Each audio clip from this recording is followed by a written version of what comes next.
Howdy and welcome to the Junction cast. We have a fairly relaxed episode for you this week. The Aggies are on the bye, so we're going to talk about that a little bit more about college football, talk about the Astros, and some other crazy things. I am David Francis, and as always, Rob White is with me. It is Wednesday, my dudes. It is Wednesday, my dudes. Very excited. It's been a good week as far as the sports world goes, especially after last weekend. Coming into this week and going into next weekend with some great college football games going to be played that we'll talk about here in a couple minutes. Oh, yes, sir. But first of which, we do need to bring light to a rather serious subject, Rob. Okay. It has come to our attention and many others that we live in a broken world. And this broken world is perfectly portrayed on Twitter.com.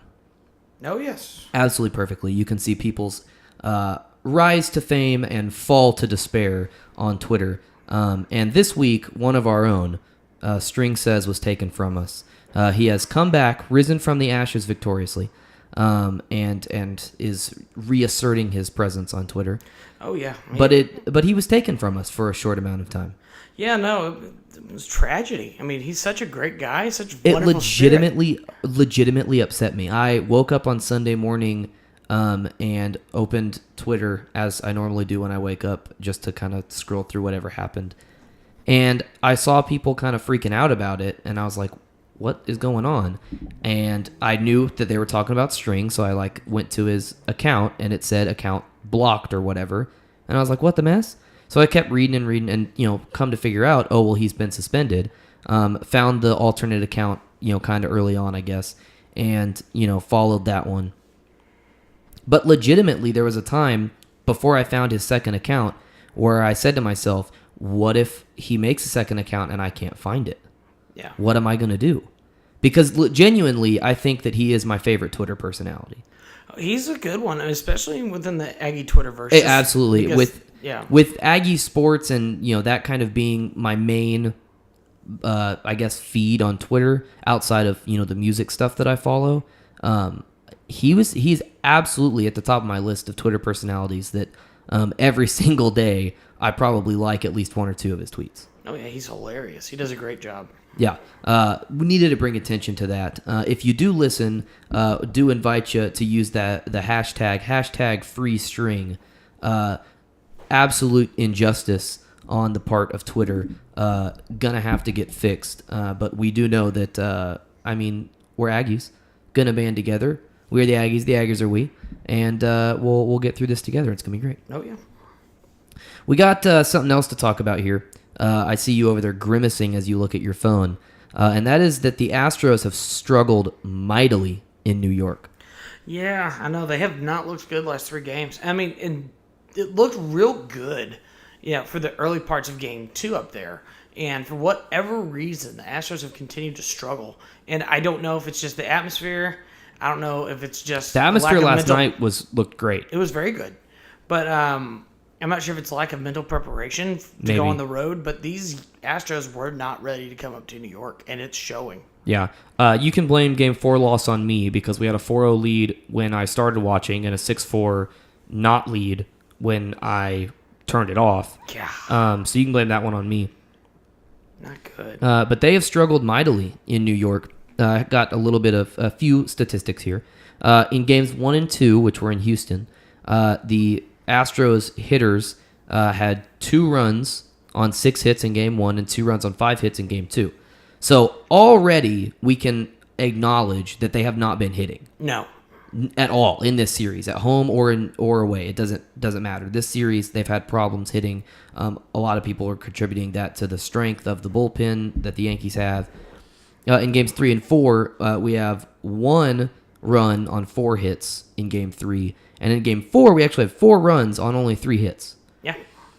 And that, to me, is a really big talking point, I think, because you look at that, and you have surpassed your hits with runs, and you still lose the game. Yeah.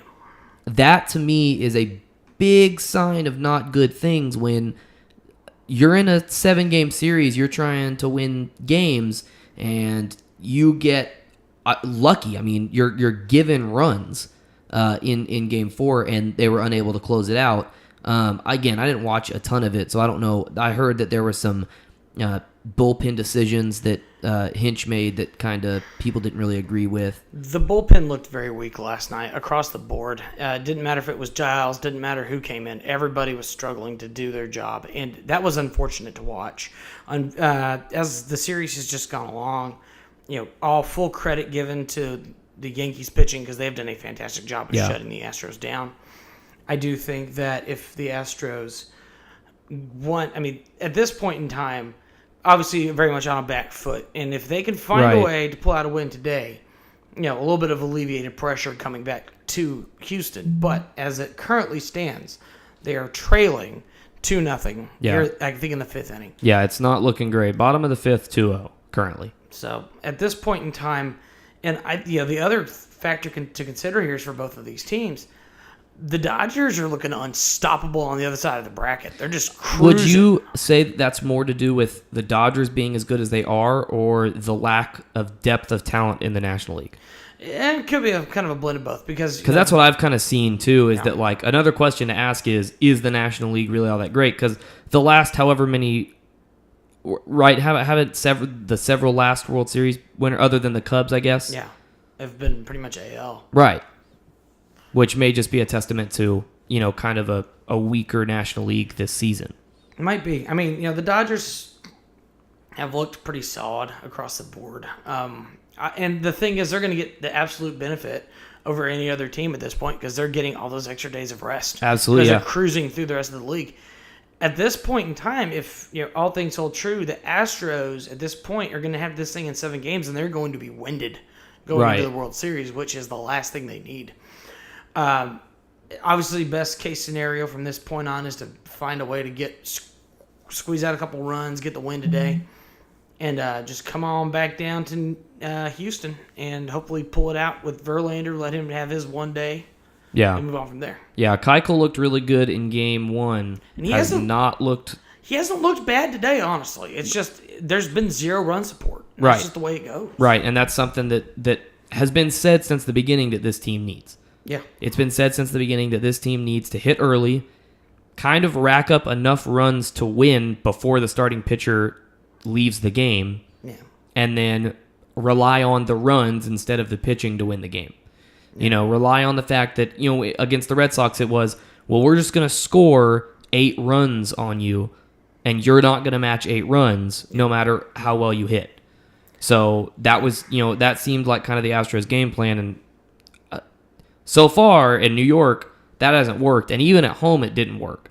So I think that it's imperative to win Game 5. I don't like how the MLB structures the playoff format. I do not like the 2 at home, 3 away, 2 at home, because I think that it gives the team that doesn't have home field advantage way more of an advantage rather than a 2-2, 1-1-1 that the NBA and the NHL use. I agree. I don't really like this format, but it's the way it is. So I think it's really important that they win today because they're going to have, if they come back to Houston needing to win both, it's going to, I'm not saying they can't. I'm just saying, obviously, it's a lot harder to win 2 out of 2 than 1 out of 2. Yeah. Hopefully they will be able to pull it out today, get the comeback win, but we'll see what happens there. Rob, I want to move on to a sport that you've never heard of before in your life. You think so? You're right. You're very right. You're very right. You may have heard of this. What is this sport? Not last night, 2 nights ago, I discovered the greatest YouTube series known to man. Okay. It is the best. It is called the Marblelympics. Marblelympics. It is called the Marblelympics. It's put on by a YouTube account called Gels Marble Run. I think it's how you pronounce it, Jelles. They're, I think, European. I don't know what country. But it basically started out, I think, as a guy that either collects or maybe owns like a marble store or something like that. Has a lot of marbles, right? Yeah. And you know how they make little tracks that you can put marbles on and they'll roll down them and whatever. And they have like the spinny ones and all that kind of stuff. Yeah. Well, he took these tracks and he started racing marbles, as you do, like a child. Only what he did was he made it way fancier than that. He built kind of a pseudo stadium out of like Lego blocks. That's awesome. Put marbles in the stadium as fans with little signs that have their team names. Sure. Created teams of 4 marbles and started a Marble Olympics in which the marbles compete in several different events. I did not watch the 2016 Marble Olympics. I watched all of the 2017 Marble Olympics, which came out this past fall or summer in August. They've said that they're going to do a 2018 winter edition in February. Oh boy. It is one of the greatest things I've ever seen in my entire life. So, in the 2017 Marble Olympics, there were 16 teams of 4 marbles each. All of the marbles have names. And they all competed in all these different events. So they had like normal, race to the finish, right? They had relay race. They had a hurdle type race. They had outdoor sand race. They had the long jump. They had the high jump. They had archery. I mean, it had just the creativity that went into these videos was incredible. And another thing I have to say is they got a guy to commentate this. And he does the best job commentating this you possibly could. He is so engaged. They even have these funny little things. I mean, like the marbles will rush the stage. I mean, they'll rush the field or whatever. And, they have like security marbles and all that stuff. It's hilarious. But it got me thinking about just kind of my own level of fandom. Mm-hmm. Because after 2 episodes, I was actively rooting for one of the teams. Yeah. I was actively rooting. That's a team called the O-Rangers. The O-Rangers. The O-Rangers. They're orange marbles. Interesting. And the crowd all, goes, oh, whenever they're, doing whatever event. Now, this struck with me because that's what my home football team from high school does. Sure. And so I said, okay, well, I'll be an O-Rangers fan. The O-Rangers ended up winning the 2017 Marble Olympics. Nice. So that felt wonderful. But it was so strange to me that I got so connected to a completely random event. Yeah. It was 100% random. And it got me kind of thinking, and I had a kind of interesting question to ask you. Would you still watch and be enjoyed in, let's say, Aggie football, Aggie baseball, whatever sport you want to attribute it to? Mm-hmm. Would you still have a fandom in that sport if you knew that all of the players and coaches would give their 100% best effort every single game, and it would still be left up to chance? Yeah, I mean, that's just the way. That's pretty much the way sport goes. I mean, it's you can have all the strategy in the world, but a lot of the time it just comes up to who can do a better job. Sometimes it is luck, right?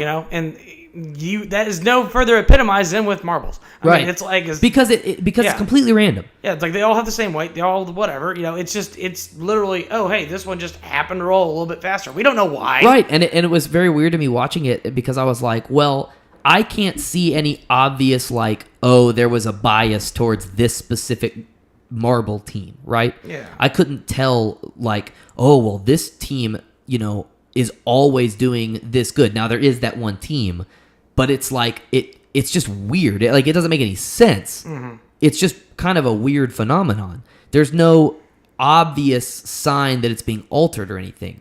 And even if it was, my mind doesn't care because it knows it's supposed to be random. Yeah. So if I start cheering for some stupid team of fake of marbles that isn't even it's just a fake competition that someone put on for entertainment, I still enjoy it simply because I'm just a fan. Yeah.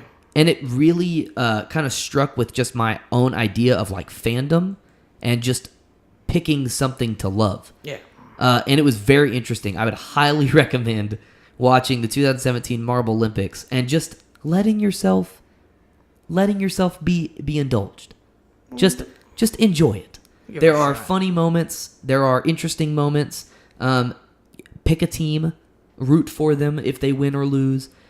He has several other different kind of quote unquote leagues that are on his channel that he does. Interesting. But it was just super interesting and just kind of fun to watch. Alrighty. You know what else was fun to watch? I can imagine it was some football this weekend. It was some football. Yeah. What I have dubbed the Week of Doom. The 2017 College Football Week of Doom, which was Week 7 in college football, Week 7 saw a bunch of just absolutely ridiculous things. Really quick, we're going to go over our recap of our picks last week. We picked 10 games. Oh, neither one of us did well at all. Oh, no. We picked 10 games, and we'll go over the picks. Our first game was South Carolina at Tennessee. We both picked South Carolina. Ugly game. They won in the nastiest, disgusting game I've ever God, seen. it was gross. It was terrible. Number 24, Texas Tech at West Virginia. Rob, I had you beat for 4 quarters, Yeah. or 3.5 quarters, and then West Virginia decided to be a team. Yeah. Scored 29 unanswered points. That's football, man. Late in the game, West Virginia ran away with it at home. Yeah. It made no sense. The game made no sense. Not at all. It was very weird. Utah at number 13, USC. Rob, you almost had a gigantic upset. You Almost. were so close on the upset. I know. Like I said, a lot of these were like, it was those near upsets. They were so close. You were very close on the upsets this week. You had Utah, I had USC. USC won it by 1 point after Utah ran a really just kind of dumb-looking 2-point conversion. It looked dumb. It was not. The play call I didn't agree with. I agreed with the call. I didn't watch the game, but I feel like you get down there, you score the touchdown, you kick it and you go to overtime, or if you really feel like you're not probably going to win it in overtime, I have no problem going for it. Yeah. My problem is that I feel like they picked a play that really had like one option, and you can't do that with 2-point conversions to win the game. You got to be more cheeky than that. Yeah. Well, maybe not cheeky, but just something with more than one option. Oh, yeah. Right? Unless your one option is I'm going to hand it off to, Leonard Fournette and he's going to run into the end zone. Exactly. If that's your guy, you take that option. Number 12, Oklahoma took on Texas in the Cotton Bowl. In the Cotton Bowl, not in the Cotton Bowl physical game. Cotton Bowl, Whatever. Yes. I'm going to call it the Cotton Bowl because that's what it is. Oklahoma squeezed out a win after Baker Mayfield just decided he was, really good again. Yeah. Georgia Tech went to number 11 Miami. Huge upset. Almost took place. So another one of those that I was really close. You were very close. Miami ended up getting that. Rob picked Georgia Tech. I picked Miami. Number 10 Auburn went to LSU and forgot they were playing football and lost. 20-0 lead and they blew it. That's impressive. They just decided to not play anymore and lost after LSU kicked a field goal, gave him the ball back, kicked another field goal and gave him the ball back, and they still couldn't find the strength to get there. It's impressive. Big upset for LSU. Neither one of us had LSU. I don't know why you would have. No. Number 9 Ohio State went to Nebraska. I did not pick Nebraska because I got smarter, and Ohio State won. Yep. I was not smart in this game. Well, Purdue went to number 7 Wisconsin. Wisconsin pulled that one out. It was a good game. It was. Wow. It really was. It was. Rob had that one. Wisconsin, I had Purdue. The game nobody saw coming. Number 2 Clemson went to Syracuse. What? Syracuse pulls out a weird win after Clemson decides to do a stupid fake punt. Yeah, no, that's... Fake punts are dumb. Just go for it. Yeah. Like, I don't like fake kicks. I think they're dumb. It's like you have more options. If you just go ahead and line up, you got infinitely more options than, oh, hey, my punter now has the ball. Right. And one of the least athletic people on the field has the ball now. I'm not a huge fan. No. We also picked the A&M Florida game. We both picked A&M. Neither one of us correctly picked the score. I correctly picked the Gators score. No, sure. Which was 17. Yeah. I, however, said we were going to get 38, which we did not.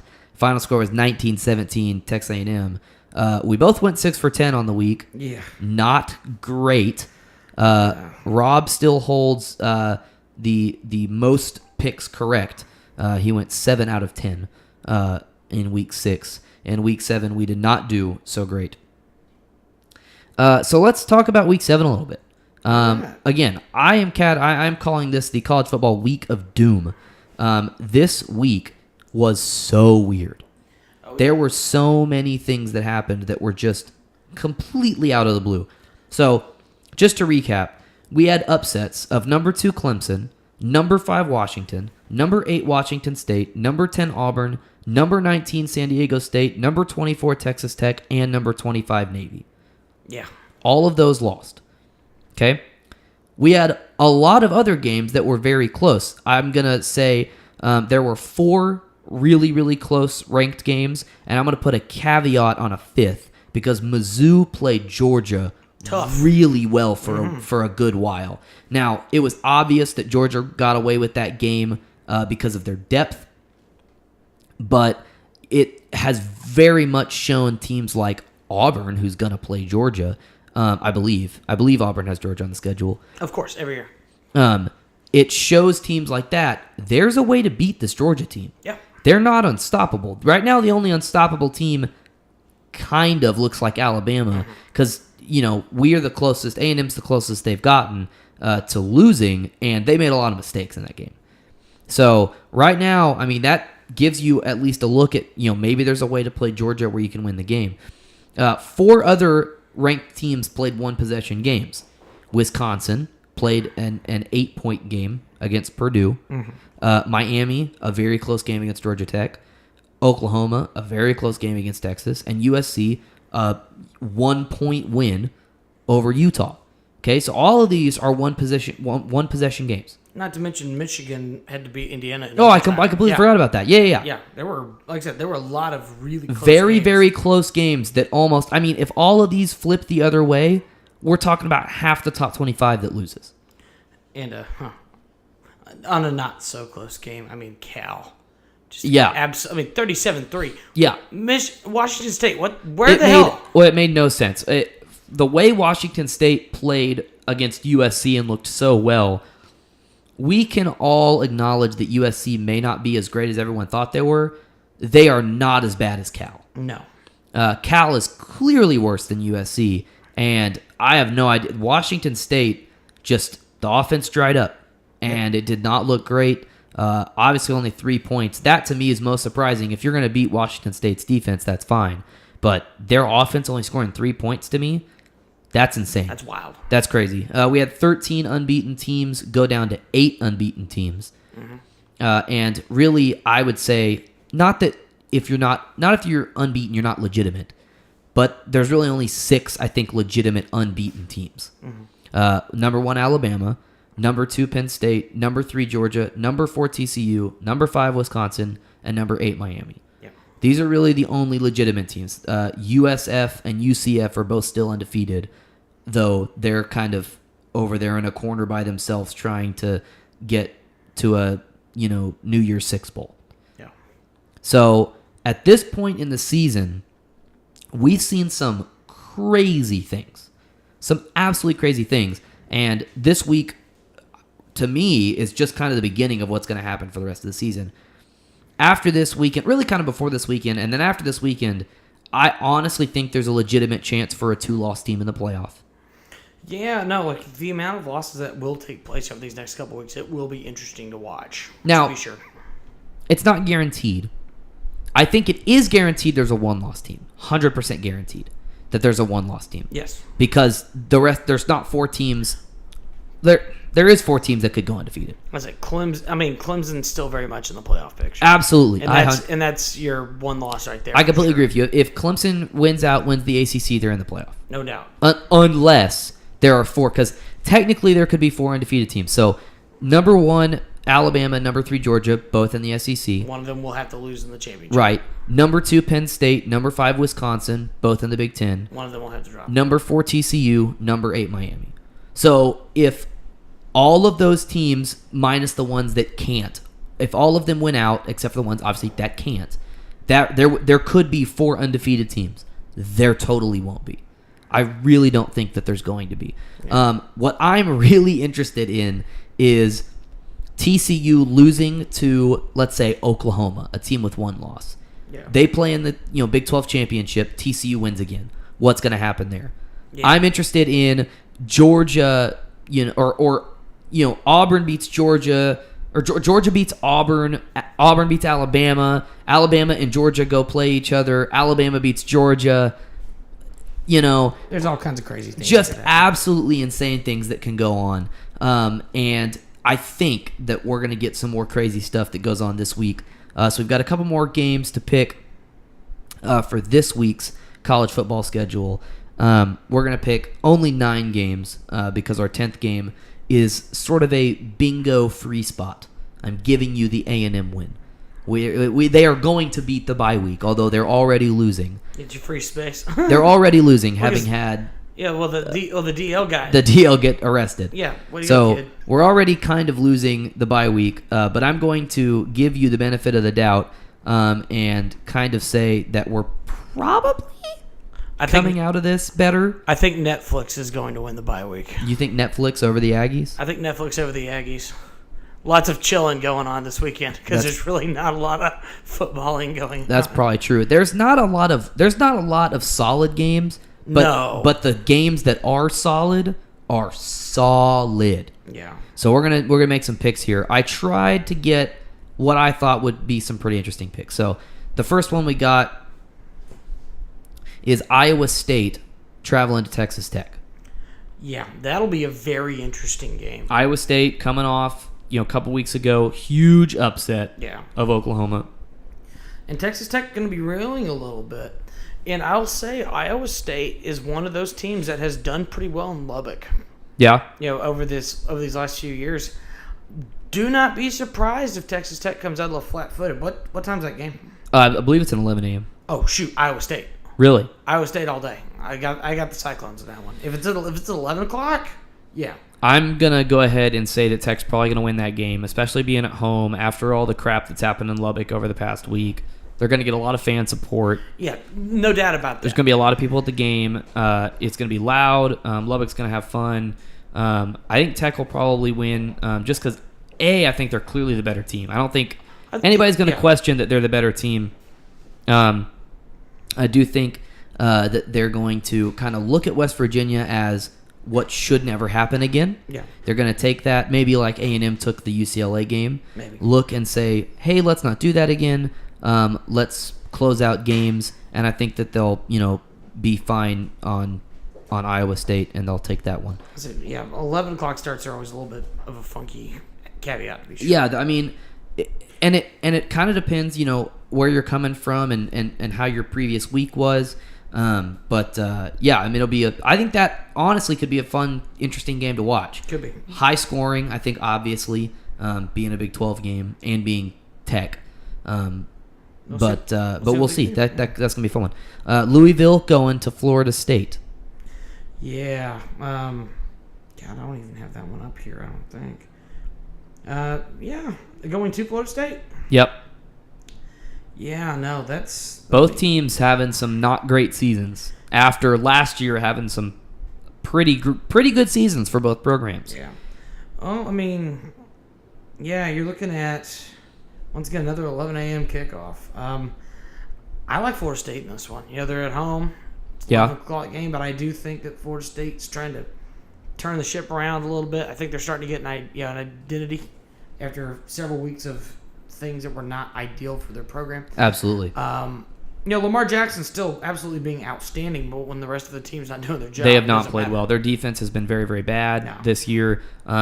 Florida State is going to be mad still about the Miami game, having Miami come in and do what they did. They're not going to be happy about that. I like Florida State in that one, though. I also like Florida State. I think they'll handle business, especially after last year going to Louisville and getting absolutely thumped. And that was the other thing. A little bit of a revenge factor going on. Absolutely. I think they'll probably handle the business. Syracuse, the great King Killers, traveling to undefeated number 8 Miami. The U. It's going to be Miami. I think that's the thing with these type of teams. They'll have that one big upset, and then they'll turn around and be like, woo, that was, a lot of the time, that was good enough. Yeah. It's like, we can write that off. We got our highlight reel for next season. We got it covered. I like Miami pretty heavily in this game. I don't know how heavy it's going to be. I'm also going to say Miami just because they're at home. If Miami had to go to Syracuse to the Dome, maybe a little bit different. I might pick differently. They have not looked terrible at Syracuse, especially after last week's showing. again, I think as the season goes on, we're going to see whether that was fluky for Clemson or whether Syracuse found Clemson's weaknesses and exploited them more than anybody could dream. Yeah, really strong weaknesses like losing your starting quarterback. That'll do it. Let's see here. It's gonna be interesting. I think it'll be a little bit closer than most people probably think it will. But still, I think Miami comes away with that one. Number 20, UCF is traveling to Navy. Mm-hmm. UCF, one of those teams that's still undefeated. Yeah, Navy just recently dropping out of the rankings. I mean, this would have been top 25 matchup this week had Navy not lost. I think it'd be a fun one. I always enjoyed Navy. I like what they do. Predictors giving it to UCF, but I'm liking Navy at home. Yeah, it should be fun. The triple option, I mean, always is very very difficult to defend. But UCF has looked pretty good this year. Oh, yeah. And I have a hard time taking it away from them. I think, honestly, that they're going to go to Navy and win the game. Number 21, Auburn traveling to Fayetteville, take on the Razorbacks. Yeah, Auburn's going to be looking to bounce back, obviously, at this point in time. I think, Arkansas didn't really show up against Alabama. They weren't supposed to. No. Well, and again, I mean, we can talk about this all day. Yeah. They didn't show up. Ole Miss never showed up. Nope. Vanderbilt never showed up. Is somebody going to show up other than A&M, who still looked outmatched in parts of the game? Yeah. Like I said, this is going to be a day where I think Auburn's definitely looking to bounce back a little bit. Could be an opportunity for Arkansas upset, but I'm liking Auburn. Yeah, I'm going to go Auburn as well. Indiana had a very close game at home against Michigan in overtime, a great game. They're going to Michigan State, who has jumped up in the rankings. They're at 18. Yeah. Michigan State's kind of come out of nowhere. Indiana having played some of these teams really, really well. Yeah. They have a couple of losses, but they're all to these big ranked teams. Losses to Penn State, Ohio State, Michigan. Yeah. Can Indiana go in and spoil Michigan State's fun? I don't see Indiana coming in and spoiling it, but I don't be surprised if you have a similar situation with what Michigan State had against Minnesota last week. Only winning by 3. Tight ball game. Mm-hmm. 2:30 ABC. It'll be a big midday game. I do think Michigan State will win, but I think it'll be close. I think Michigan State's going to win, and I don't think it's going to be close. Okay. I think Indiana at home kind of had their one fluky game. They played Michigan. They've played Michigan well at home recently, and I think that this game is they're going to go travel to Michigan State. Michigan State's going to get home, get rowdy, and beat them by quite a bit. In another game where one team's going to beat the other team by quite a bit, Tennessee is traveling to Tuscaloosa. Alabama's a 36-point favorite. That's dumb. And what's dumb is it's such a good line that I don't know if I don't even know if Tennessee's going to cover that. Matchup predictor is giving Tennessee a 2.1% chance to win this game right now. That is stupid. It's dumb. That is dumb. I 100% Alabama's going to win this game. The question is Tennessee going to cover that? 36.5, right? Yes. They're going to cover that. I think they'll cover that. I don't think they will cover it even kind of. You don't think they're going to cover it at all? Not even kind of. It's like, oh man, this game is not good. Obviously, they're really bad. It's not good. I give them some credit for playing South Carolina as well as they did because I think that South Carolina isn't all that bad. They're a bowl team. I think South Carolina's not all that bad. Tennessee is terrible. Yeah, they're sitting at 3-3. They got absolutely shell shocked at home by Georgia. Yeah. Yeah, they're going to Tuscaloosa. No chance. Yeah, you think they'll cover though? 36.5 points. You think they're? You think 5 touchdowns? They beat Ole Miss 59-3 or something like that, and Vanderbilt 59-0, and they beat Arkansas last week. They covered that spread against Arkansas last week, didn't they? I think they did. Yeah, I think they did. Yeah, because they beat them by 36 or something. Yeah. Yeah, 41 to 9. I'll say that. Let's just say, for the sake of argument, that Tennessee and Butch Jones, it's like they're kind of last hurrah with the guy, Last hurrah. and they try to fight back at least a little bit. I think they'll cover.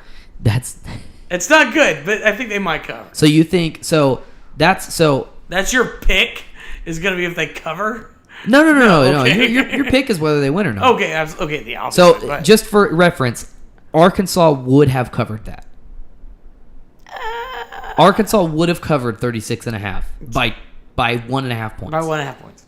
Yeah, I think Tennessee will cover, but it's not going to be pretty. Yeah, I don't think they cover. Nah, it'll be ugly. It's going to be disgusting. It's not good. There's going to be 2 phenomenal games on Saturday night. 2. Yep. That I think just kind of kick off a string of weeks that are going to have great games. The first one, number 19 Michigan, not looking great.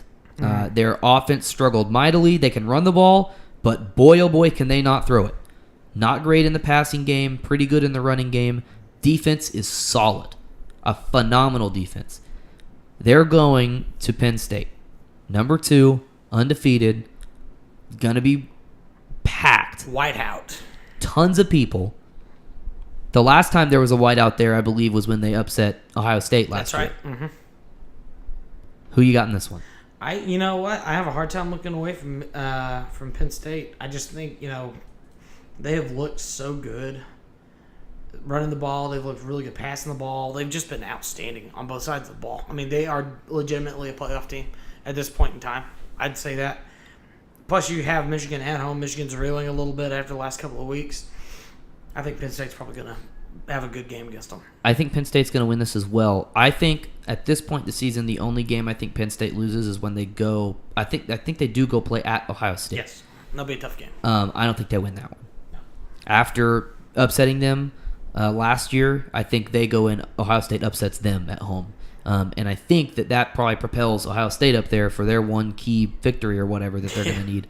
I sincerely hope that doesn't happen. Not a huge Ohio State fan. No. But, yeah, I think Penn State gets Michigan this week. I agree. Other big game, we got number 11 USC at number 13 Notre Dame. 2 teams that I think aren't nearly as good as their rankings, No.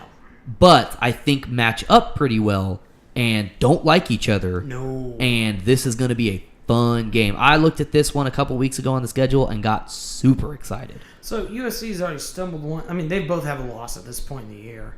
But you know what? You're going to Notre Dame. Yep. Once again, it's gonna be night game, NBC. It's gonna be a hell of a crowd. Big game. Big game.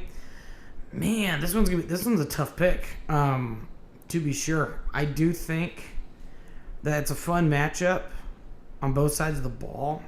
Notre Dame still technically has a playoff shot. Yeah, technically. Technically, their only loss, as we remember, was Georgia. Yep. A 1-point loss. Yep. 1 point. And they have beaten. I beat Michigan State, who is now ranked. They take on USC this week. They play NC State, which has been pretty good. They're going to play Miami later in the season. They're going to play Navy. They're going to play Stanford. So if they win out, Notre Dame could legitimately be a playoff team. Yeah. If some other things go their way. Yeah, I think at this point in time, I do like Notre Dame in this game. I think they will win this one. USC will make it very interesting. But I think Notre Dame coming into this one, obviously it's at home. It's always good to have that big home game. And Yeah. I think the crowd will be up for it. So I like Notre Dame. I hate what I'm about to do. What you gonna do? I hate what I'm about to do. Because I've listened the whole year about how good USC and Sam Darnold and all this garbage. I've listened to how good they are. And I've disagreed with it the whole time. And I still disagree with it. I don't think they're that great. And I don't even think Sam Darnold's all that good. But what I do agree with is that they show up in big games. It has seemed to me that USC kind of is that team this year that is going to play the games exactly as close as they need to. So they play to their competition. That's what they do. Yeah. I think they're going to do it again. I think they're going to go in, and I think they're going to win. All right. I think it's going to be very close. And boy, do I hope it's very close. It'll be a good game.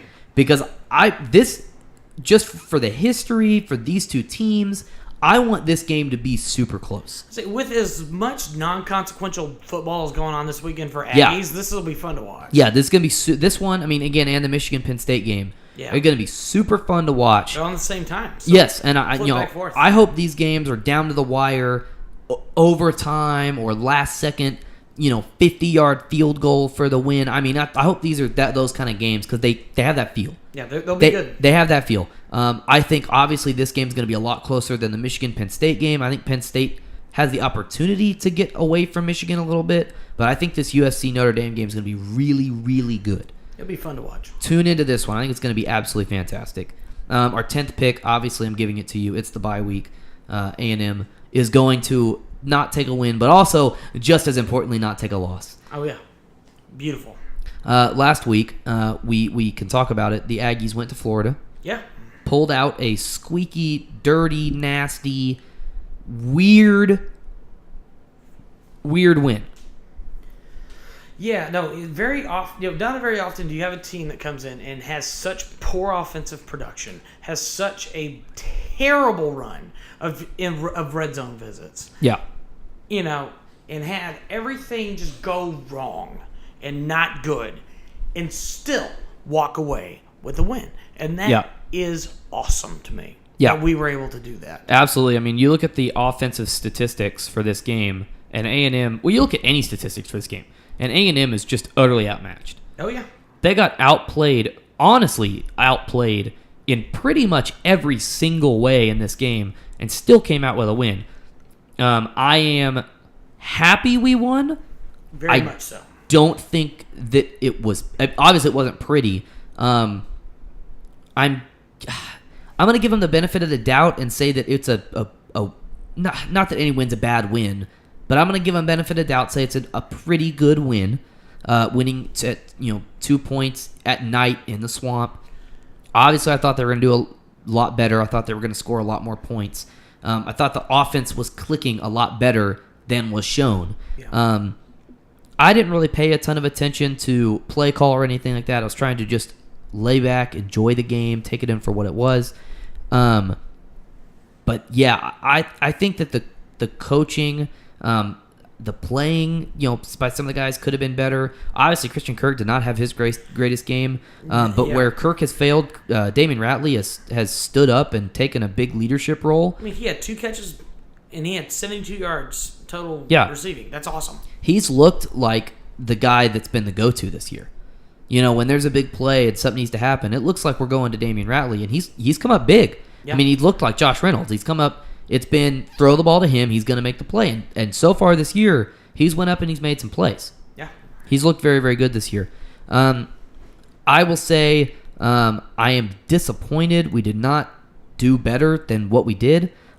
Obviously, I mean, we'll see what happens after the bye week, after having 2 weeks to prepare for Mississippi State. We'll see what happens in that game, and we'll talk about that next week, do a little preview of that. But I will say, and with a positive, that our kicking has been phenomenal. Yeah. Tripucka and LaCamera have looked absolutely fantastic. Tripucka has been lights out. He's been kicking bombs, and LaCamera has been dead on. I mean, he has hit some long field goals in some tough situations. You talk about the end to force overtime against Arkansas.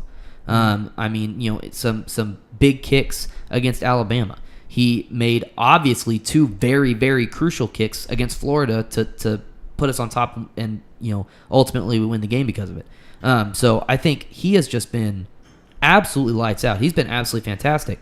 Obviously it's great to end on a positive, and he, I think, has been the one shining positive of the team, especially looking at the Florida game. Oh no, yeah, absolutely. I mean, in a college football world where the kickers are so often frowned upon for having terrible kicking, having terrible whatever, bad punts, missed opportunities. That has been one thing that A&M, outside of a couple of seasons, we've had a pretty solid field goal game. Yeah, I was about to say you're missing somebody if you say we've always been good. No, that's why I said we didn't. I mean, we had a couple. Because there were 2 years where I crossed my fingers every time there was a kick. Taylor Bertolet was, he vastly improved his senior year. I will give him I'll that. give him that as well. I will give him that. 2015. But Josh Lambo was a gift from the Lord. No, Josh Lambo was a fantastic addition to this team. He did very well. LaCamera has been outstanding. He's been great. And, of course, before all this, Randy Bullock was outstanding for A&M, absolutely. too. So you're talking about, a special teams team that has been very good. Largely attributed to Jeff Banks, who some people kind of think is going to, maybe at some point get offered a head coach job somewhere. Yeah. But he's been very good on the special teams side. Our special teams, again, I'll agree with you, have looked pretty good. They've had some not great games this year, but they've looked pretty good over his tenure here. Oh, no doubt. Like I said, the last couple of years, I can't recall a time when we've allowed a punt return for a touchdown or a kickoff return for a touchdown. Right. Occasionally a big return here and there. But for the most part, most of these issues get very contained. And I'm very, very happy for that because that's just one thing that we don't have to worry about. Absolutely. This week on Twitter.com, there was a tweet surfacing around, I know a lot of people saw, that was referencing a bowl matchup pick. It had the Aggies facing off against the Longhorns in the Texas Bowl, played in Houston. Before we talk about this, because we are going to spend a little bit of time talking about this, I want to preface this by saying this would be the biggest bowl in college football history. Yeah. If A&M and Texas played in Houston, and it's New Year's weekend or whenever it is, in Houston would be the biggest, most revenue-gaining bowl ever to be played in college football. No doubt about that. It would be huge. It would gain a crazy amount of money. There'd be a ton of fanfare. It would be an absolutely packed house. They'd have to add seats probably somewhere near the field. I mean, it would be they would find a way to fit more people in so they can make more money. Yeah. It would be absolutely unbelievably packed at NRG in Houston. But we'll talk about it. I don't think it's going to happen, obviously. Oh, no. We'll start with that. This bowl is probably not going to happen. It would take Texas winning several games and A&M losing several games, which could still happen. Sure. But at this course in the season, doesn't really look like it. Especially, I would say, more on the Texas side. Doesn't look like they're going to win enough games to get to the Texas Bowl. No. I think they'll probably get relegated to whatever your lower tier Big 12 bowl. Exactly. They'll probably end up being 6-6. The Texas Maybe Bowl 7-5. seems to be that mid. It's one of the mid tier. It's kind of one of the maybe mid to upper. That's it. The bowl games have shifted around the last couple of years, like where, just about where they're supposed to be. But definitely at this point in time, it's just the way that we have been tracking towards Texas Bowl last couple of years, I just don't see Texas getting to it. Yeah. So we can go back to, I believe it was 2014 maybe, or 2015. It was 2015 when we had a legitimate shot. Both of the records were close. It was 14 and 15, like that year. Both of the records were close. It could have actually legitimately happened. Texas ended up going and getting dominated by Arkansas. Yeah. Absolutely murdered by Arkansas. A&M went and played, I believe, Louisville that year. That was West Virginia. Oh, West Virginia. Yeah, Liberty Bowl. Played West Virginia and beat what? Oh, no, it was 2014. That was 14.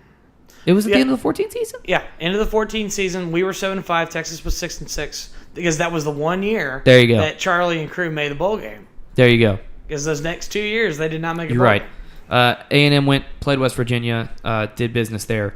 Yep. So it's already kind of been flirted with, and it was, to me at least, very clear that for whatever dumb reason, whoever was in charge did not want it happening.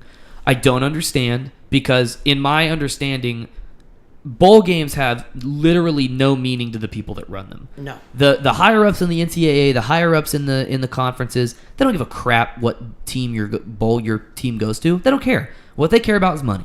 They want money to the conference, and the only way that they do that is by putting you in bigger bowls and making you have bigger matchups. Why that matchup never got made makes no sense to me. It seemed like that year was absolutely perfect for it. It made no sense to me why it didn't happen, because if it happens, we'll make an unbelievable amount of money. Well, you want to hear a funny little rumor that was floating around back in 2012. So, A&M sent it 10-2 at the end of the year. Texas, if I remember, was 9-3, maybe 8-4 that year. But what was interesting about that was they were talking about kicking OU up to, a BCS bowl. Right. Game, which would have put Texas in the Cotton Bowl. In the Cotton Bowl, right. Against A&M. Oh, man. And apparently there were exchanges going back and forth between the Lost Dodds and other people saying, we are not playing this Texas A&M team in a bowl game this year. No chance. Do you know how much I would give to watch not just Johnny, but the 2012 A&M team play Texas after 2011? We would have 77-0 them. It would have been bad. I would have cried with joy. It would have been one of the happiest days of my life to watch that A&M team play that Texas team. Oh, I mean, because that was the best A&M team in history. Yeah, I mean, from a talent standpoint, it's hard to argue against it. They were very, very good. I would have absolutely loved that. That would have been incredible. But this year, I mean, we'll talk about it. Are you for this? If it were a thing that could happen, obviously, I think. I mean, I don't even know if I could say that. I might. Yes, I'm more for us going 10-2. But if we're gonna go like 9-3 or 8-4, I want this to happen.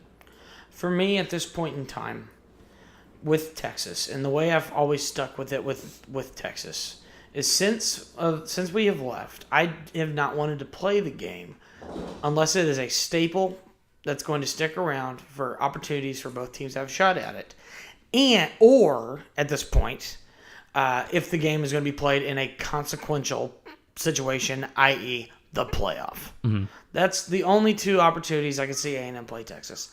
And I've floated with some ideas. I think a lower tier bowl, such as the Texas Bowl or whatever, is just not conducive to A&M as a whole. I know people say that, oh, well, we want the rivalry game back. There's people that are going to argue, well, it doesn't benefit us to play Texas. Right. There's those arguments always float. I think that the game will eventually happen, and I think the game will come back. And what needs to happen is when this game comes back, you need to play it.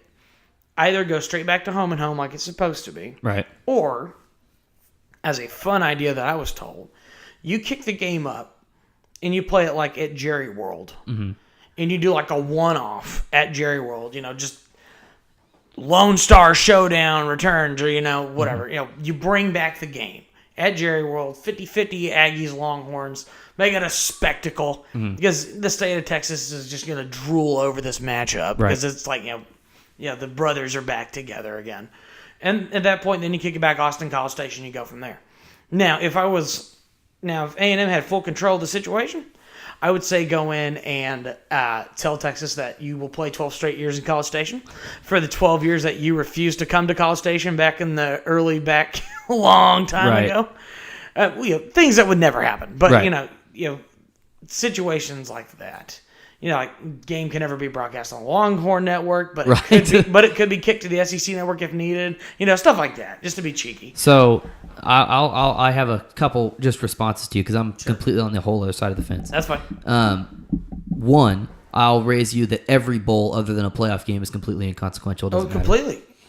So the idea of A&M playing, I would rather A&M play in the quote-unquote most middling, dumb, useless bowl and play Texas than them play in the quote-unquote top bowl and play somebody that's not Texas. Sure. I would legitimately play in the Tax Slayer Bowl or even lower than that. Whatever's lower than that, I don't know, the Armed Forces Bowl. Something. I would rather play that game against Texas than go play in the Fiesta Bowl. I would rather. Because, again, I will reiterate this. Every bowl game that is not a playoff game does not matter. Yeah. You know what it is? It's the statistic at the end of the season. It doesn't matter. A lot of your guys are going to graduate. They're going to go to the NFL. They're going to do whatever. You're going to come back next year, have a different team. It's going to be great. Yeah. Okay? Bowl games are, in my opinion, bowl games are stupid. I hate bowl games. The bowl game here, if this were the case, if the records actually were kind of similar, this is an opportunity to play somebody I hate. It is an opportunity to perfectly end a season. If we could play Texas at the end of the season, we could go 0-11 to start the season, and it would suck and it would be awful, and we win one game against Texas and you forget about all of it. I wouldn't care. I would forget about all of it. Even if they were 0-11, I wouldn't care. I would forget about all of it because we beat Texas. I hate Texas so much that I want to beat them. I want to play them. I want to play this stupid game. This game is completely necessary to me. Obviously, we're not playing them because our non-conference Power 5 schedule is full until 2024. Yep. So we're not playing them anytime soon. If the bowl game presents itself, make it happen because it's dumb that it's not. I think that the idea of making a spectacle out of the game is kind of dumb because it's not Texas-Oklahoma. No. That's not what it is. That game's a spectacle. It can go be over there at the Texas State Fair in the Cotton Bowl and do its whole thing. I don't care if we have to play in Austin first. I'll go to Austin, and we'll outnumber them in Austin. I'm not afraid of going. I will go wherever it takes to watch this game. The game needs to happen. I am on the bandwagon of, if it's possible to make it happen, make the dang thing happen.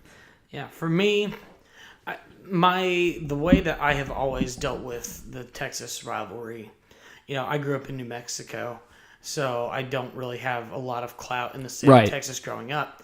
Now, I was, one thing I do have advantage over a lot of students that do currently attend who are, first generation Aggies or whatever. Right. I had a chance to experience the rivalry Exactly. in person 3 times. Exactly. Not including, any other, non-football games. I got to watch the 09 game when it was 49-39. Gerard Johnson looked like a god that night. Mm-hmm. Great game. Didn't win. Went to Austin, watched Von Miller intercept the Horns to end the game. That was beautiful. No, and Cyrus Gray's the best run I've ever seen an Aggie football player make. So period. good. Yeah, that was a cold night. It was a very cold night. I remember that. I remember watching that at home on Thanksgiving. That was a good game. 2011, obviously, you don't need to go into details about that. but I got to experience those games, and as much as I do cherish the rivalry of those games, I don't look at A&M and say, we need Texas right this second. I've been in the, I've always said, looking at the SEC as it is right now, I am totally for us wanting to build. We need to build these SEC rivalries, to be sure. We don't need to fall back on Texas immediately. Because I have looked at the long history of what we've had to deal with the Horns. Mm-hmm. Why we left the conference in the first place. Right. There's a lot of garbage that has gone in with dealing with this school and with the administration of the Big 12. I'm cool with this at this point in time, at least in the West. I'm not really so much concerned about South Carolina. Granted, we're playing them every year, but that's just very forced. But, I'm cool with this, starting to build, try to grind back up that Arkansas. Hopefully get a couple wins against LSU, because if you get a couple wins against LSU, this thing gets interesting all of a sudden out of nowhere. I don't know. I will say... I would say none of them... Now, will I say none of them are bigger than Texas? I will say that. Yeah. But I do think we need to build some conference rivalry on top of that. I'll finish by saying this. I don't think we quote unquote need Texas, but I would rather play them than anybody else. I'm glad we left the Big 12, joined the SEC. On the same token, I don't really care about having an SEC rival. I'd rather play Texas because it is there and their history is there, and I do hate them already. Sure. So obviously we'll see what happens. There's a lot of very strong opinions one way or the other. Yeah. I'm in the camp of hopefully that game happens, and the sooner it happens, the better. And I don't care where it is, I'll be there. And I'm sure you're the same way. If it happens, you're going. Oh, exactly. And that's just it. It's exactly that. If the game is going to happen, we're definitely going to go. And the one thing I do think is really interesting is if you had to ask me, the rest of the Big 12, if I had to pick any other team. No, it'd be Texas. Yeah. I don't care about Tech. I say I don't care about Tech, but Tech was as irritating as anybody. Yeah. But Tech, Baylor, Oklahoma State, doesn't matter. Give me Texas. Give me Texas before Absolutely. any of them. Yeah. All right. Well, we'll finish up this week with another edition of everyone's favorite game show. Thumbs up, thumbs down. We got another edition. This game where we're going to have a little topic. Rob has no idea what we're talking about. No. And as per usual, I have to give you a little bit of surprise. Rob's got no idea about what we're talking about. What just happened with the Astros? Nothing important. Oh, nothing important. Long, loud fly out. It was It was sad. All right. Well, we'll get more excited. We'll play some thumbs up, thumbs down. Yeah, game where I'm going to have a topic and we're going to talk about a couple things relating to this topic. Yeah. We'll give up a thumbs up or thumbs down, whether we agree or whatever with whatever I'm saying. So this week is going to be a topic that got a little bit big on Twitter over the past week. There was a lot of talk about a agent who is the agent for James Franklin as well as the agent for Kevin Sumlin this week with Penn State trying to make sure that James Franklin's not running away on them and just try and keep all their ducks in a row. The agent for James Franklin, again, also the agent for Kevin Sumlin.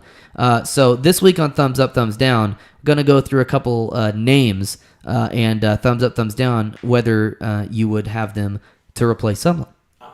So we're gonna go through this. First, we'll just go ahead and get to the elephant, or shall I say, lion in the room, which is James Franklin. Thumbs up or thumbs down to replace Kevin Sumlin. Yeah, well, I mean, I liked him back when he was with Vanderbilt. I mean, he took a program that was dead. Yeah. Absolutely dead. And he turned them into a bowl-winning program. Granted, with the talent pool that you have against the rest of that SEC East at the time was going to be a tough sell. But you were going into bowl games and they were winning. That's what was good for them. And, has a pretty decent offensive mind, very good defensive mind. So and then he turns around and now he has a potential, playoff team with, with the facilities and with a talent pool very comparable to, if not lesser than, A&M. You put him in College Station, and I think a lot of people are going to turn eyes. If Kevin Sumlin, and like I said, this is all prevalent. Let's say Kevin Sumlin just craps the bed and loses. Right. This is all. Yeah. All of these are very on. Kevin Sumlin's gone. We're trying to find a guy. Exactly. Right. It's like because regardless, I think Kevin Sumlin has done a fantastic job of building this team since with these last couple of losses. Mm-hmm. But topic for another time. At this point in time, if Kevin Sumlin were to be gone, and I had to get a guy, James Franklin would definitely be up there. I'd give him a thumbs up. He has had his share with schools built on tradition. Yep. He has done a great job with defense. If he can bring his obviously his mind on offense defense, and he can keep recruiting some of them corn-fed Midwest boys. Heck yeah, I'm big thumbs up on James Franklin. Big thumbs up. Thumbs up, thumbs down, replace Kevin Sumlin with SMU head coach Chad Morris. Thumbs down. Really? Yes. Are you sure? Absolutely. All right, cool. I'm with you. I have nothing for him. Don't get me wrong. He's an Aggie. Yeah. And I'm cool with that. But a lot of the times, being sentimental, oh, hey, he's an Aggie, let's give him a whatever. It's like same thing with the Fedora guys. It's like, The reason I don't want that to be the reason is because I don't want to end up in a Cliff situation where I don't want to fire him because, again, Tech is going to have a hard time firing Cliff Kingsbury because it's the guy's dream job. Yeah. And it's your dream coach. I mean, it's a guy who has the offense you want to play. Maybe not, quite there with the defense. I think he has a good mind, but maybe just can't execute. Yeah. But he's the coach you want, and you want him to succeed so bad. But maybe he will, maybe he won't. I don't know. But I don't want that same situation. And at this point, don't know if the resume's there yet. Thumbs up, thumbs down. Replace Kevin Sumlin with Justin Fuente, head coach at Virginia Tech. I have a hard time going after him at this point in time, just because he just got there, very recently. Yeah. Virginia Tech, you could get another resurgent program that's trying to reestablish itself. I've liked his track record over there, but I'm not sure I'd bring him straight up into a full-on position here at A&M. Yeah, I that one's a tough one for me. I am going to say thumbs down, probably, just because I don't think he's had the ability to win those big games when he's eaten them. No. And that's kind of, really what I'm looking for. Speaking of a guy who may have trouble with big games, thumbs up, thumbs down, replace Kevin Sumlin with Les Miles.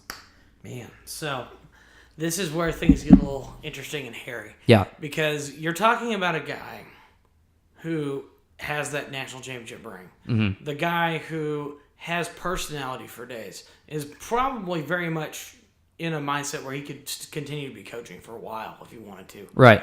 I think the guy, if Kevin Sumlin were to be gone and other options just aren't going to be really viable, I do like Les Miles, and I have liked him back when he was with LSU.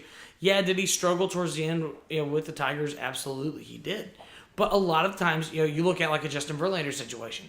A lot of times, a big move's all you need. Right. to really reset your mind, get you back. I mean, you're talking about putting this guy, in a recruiting field where a lot of, for a lot of people, the name Les Miles still rings Means a lot, absolutely. It means a ton. So if you got Les Miles in College Station, and people might start, ESPN will be like, oh, hey, what's going on down in Aggieland? Right. Hey, what's this going? Thumbs up. If Franklin's very stable at Penn State, I'd say thumbs up. I'm thumbs up with Les Miles if he hires a great offensive coordinator. If he's going to go get a Cliff Kingsbury, if he's going to go get some great offensive mind, I'm totally down because I think he's going to hire the defense right. I think he's going to do it right. Oh, yeah. If he can go get his offense and make that set and rely on that guy and get the right guy, I'm thumbs up for Les Miles. I agree. I'm going to go out to left field here. Thumbs up, thumbs down. Replace Kevin Sumlin with Dabo Sweeney. Yeah. I mean, in a perfect world, I'd take Dabo Sweeney in a heartbeat. That's what I'm saying. I'd say it's like in a perfect world, Dabo Sweeney. I figured this was going to be the shortest point of discussion, seeing as it's not going to happen. It's not going to happen. But, Dabo Sweeney, absolutely fantastic coach. Great mind, great mindset of what he does. The guy understands the game. He understands how to play the game right and has done a fantastic job of not only creating great kids of character, but also just doing a fantastic job as a coach for a big-time program. Yes. Absolutely. Thumbs up. Thumbs up for me, too. I don't actually have this name down, but I just thought of it. Thumbs up, thumbs down for Brent Venables. Oh, as a head coach. As a head coach, I don't know. I'm down. I'm thumbs up. Let's go. Oh, you're in? I'm in. I'm in with that. You're in with His that? defense is too good. Hey, his defense is very good. I just don't know if that translates to a good head coach. You might be right. And that's kind of where I'm at. I mean, I'm willing to try it. Yeah, that's fine. Yeah, I would be thumbs up for that one. But you're thumbs down on Venables. Yeah, for now. I mean, just too many variables for me. Okay, we're gonna go out to the west for the final two. Thumbs up, thumbs down. Replace Kevin Sumlin with Chris Peterson. Now it wouldn't be a bad hire. I mean, the guy's doing a great job where he's at. Yeah, he turned around that program. He did, and especially last year, getting to the playoff, and this year, I mean, obviously took a loss, but has had a great offense, played some solid defense, and his name got thrown into the hat. I mean, kind of as people were, speculating, and of course, A&M thinks we can have anybody we want. Yep. But is that somebody you would want? Yeah, I wouldn't mind him. I think, it's like one of those, I think about names that get thrown around. Somebody says, hey, so-and-so is going, like, if I had no news and I woke up the next morning, oh, hey, we have fired Kevin Sumlin and we have hired this guy. He is our new head coach. Peterson's one of those names I go, okay. Yeah. Sure. Why not? Let's give it a shot. Thumbs up. Yeah, I'm probably thumbs up on that one, too. Final one, probably the most controversial. Thumbs up. You already know what I'm about to say, aren't you going to say? Yeah. What if I'm not going to say what you think I'm going to say? I know exactly. Go ahead. What if I was going to throw out like Mac Brown? If I was going to throw out... Mac is unfortunately now in an era of football. What if I was going to throw out like Charlie Strong? I wouldn't hate that. Oh, I would. I mean, the dude has a different... Oh, here's the thing. He is killing it. Absolutely killing it in South Florida right now. Nobody. I know. He don't play nobody. It's fine. He's... No. That's right. Yeah, but it's... he's killing it in South Florida right now. Yeah. No, I'm super out on him. That's not... You know who exactly I'm talking about. Thumbs up, thumbs down. Replace Kevin Sumlin with the Pirate, Mike Leach. Yeah. You know what? I have liked Mike Leach. I think he is a very good coach. I mean, it's taken a little bit of time to build that Washington program. And the thing is, I think if he comes to College Station, there's really not a whole lot of building he would have to do. He already has a lot of parts and pieces. Yep. And, Mike Leach in the state of Texas is still a name that has, once again, like Les Miles, a name that has meaning around here. Yeah. Because a lot of people are still looking back at, the 08 Texas Tech Red Raiders and that whole crew. Yeah. Very good team. You know what? Yeah, another one of those names that if you announce, hey, Mike Leach is going to be the head coach tomorrow morning, I'd say, sure, yeah, why not? Let's roll with it. Yeah. I'm big thumbs up on Mike Leach simply because I think he pisses off the administration. Oh, yeah. And I'm a big fan of making them mad. Yeah. For whatever dumb reason. I think he could do good. He's the guy that you find your defense you find your defensive coordinator. Hey, I'm all on board. Yep. Let's go, because the offensive mind is there. Lots of great ideas, lots of ability to kind of create some new things and just make some things happen. Obviously, maybe some of these things come to reality. Maybe they don't. We'll have to see to the end of the season. But it's going to be fantastic. We'll recap our picks next week, and we'll preview that A&M Mississippi State game. Until then, we thank you guys for listening. We ask that if you do enjoy the show, that you'd share it with somebody who you think that might like it. We thank you, and we'll see you next week. Thanks, and gig 'em. Gig 'em.